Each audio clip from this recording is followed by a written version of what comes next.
Assalamualaikum warahmatullahi wabarakatuh. Perkenalkan nama saya Nyasha Audra Yasmina dengan NPM 2206828185 dari kelas Sistem A.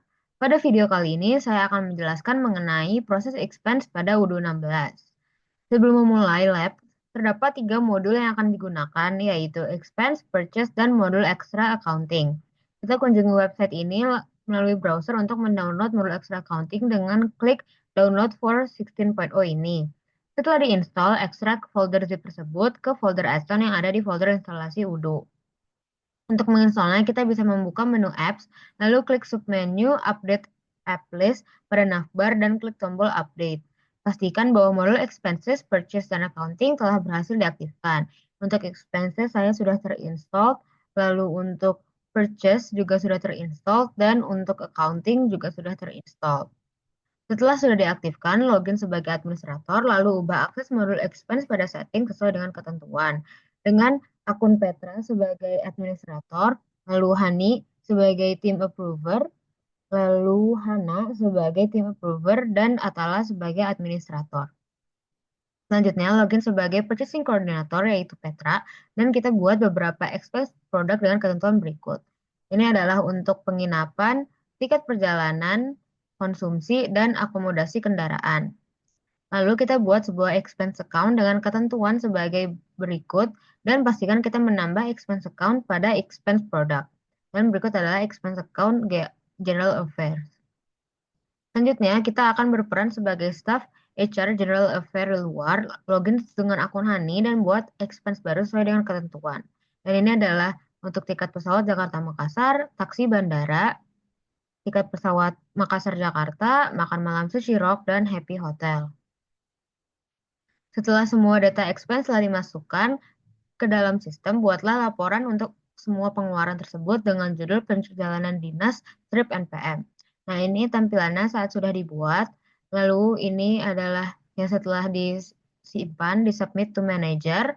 Lalu ini tampilannya setelah manager, tampilan yang ada di manager. Lalu ini setelah di-approve oleh manager. Untuk langkah selanjutnya terdapat error pada wudhu saya sehingga saya hanya dapat mengerjakan lab sampai langkah ini. Terdapat error saat saya ingin push journal entries-nya. Saya sudah mencoba untuk solve error ini dengan set default journal expense menjadi miscellaneous operation. Lalu saya juga sudah coba dengan mengerjakan ulang di database baru.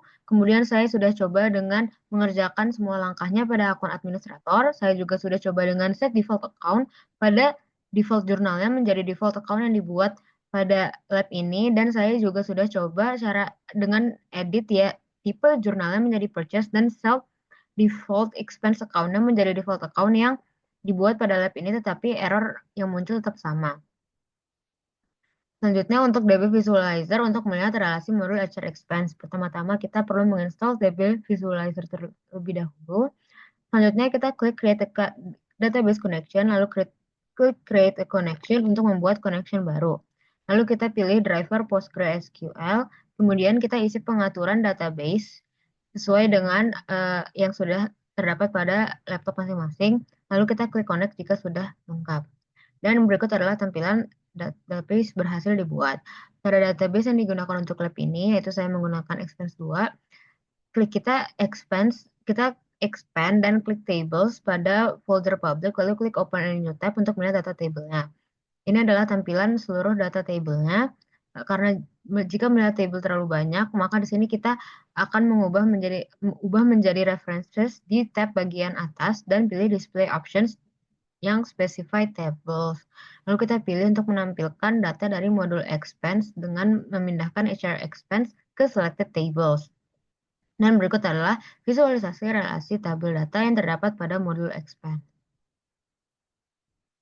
Selanjutnya, apa yang saya ketahui tentang expense product dan jelaskan perbedaan antara expense product dan expense. Expense product adalah jenis produk yang dirancang untuk digunakan dalam pengelolaan pengeluaran karyawan atau perusahaan. Expense product biasanya digunakan untuk mewakili item tertentu yang dapat dibeli atau diklaim sebagai pengeluaran seperti perjalanan bisnis, akomodasi, konsumsi, atau perlengkapan kerja.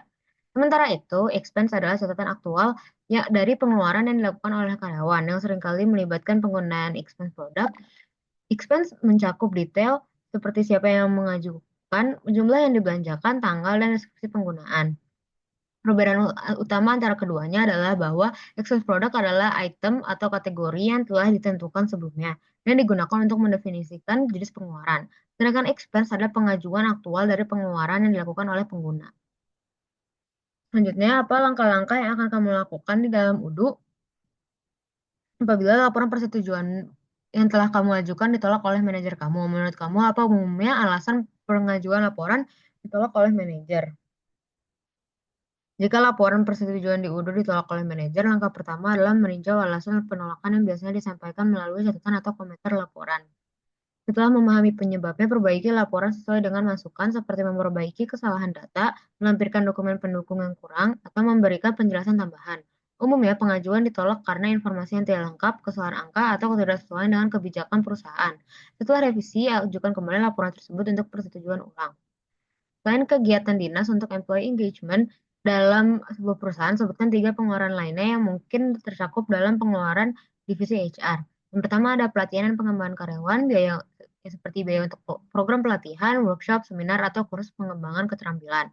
Lalu untuk rekrutmen dan seleksi, yaitu pengeluaran untuk iklan lowongan kerja, tes psikologi, wawancara, atau jasa pihak ketiga seperti agen rekrutmen.